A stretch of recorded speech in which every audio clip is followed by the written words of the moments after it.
Another common pitfall, Greg, that we see, particularly among companies that are new to testing, is that testing is it's nothing to get excited about. They're just starting and they haven't seen a lot of results yet. So from their first test, they kind of chalk it up as, hey, that was pretty good. Why do you disagree with that statement? Well, not getting excited over a test is a straight path to just destroying your testing culture and your testing campaign and program overall.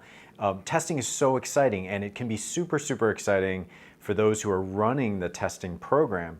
But it's really, really important to celebrate success, not just for you and your team, but for the organization as a whole. And so companies can get super, super creative on how to do that. And it really varies based on how you're set up and what's acceptable in your company and things like that. We've heard some great stories.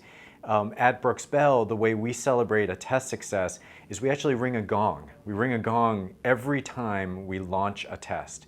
And the reason why we do that is for a number of reasons. The first reason is that once we launch that test, it really celebrates the work, the labor that we went through to actually go through and execute that first test. But the other thing is that once you hear some audio cue, like a gong, in organizations where not the entire organization is involved in testing, it then gives kind of a visual cue, an audio cue to signify something. And we found that when some of our clients do something similar, you have people within the organization that aren't involved in testing, and they'll say, what is that gong that always rings? Or why is that bell always ring? And it gives your testing team an opportunity to actually explain what testing is about and why you're celebrating that success.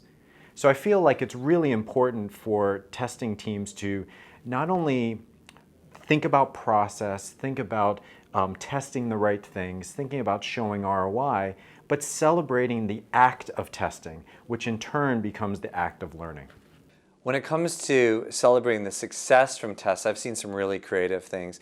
I've seen everything from lunch and learns where people are invited to just come and hear about the successes that the testing program has had, and it really becomes infectious. People say, I want to do that. I want to get into testing. Where do I line up to start running our tests so that our part of the business can start making more money, just like you've demonstrated.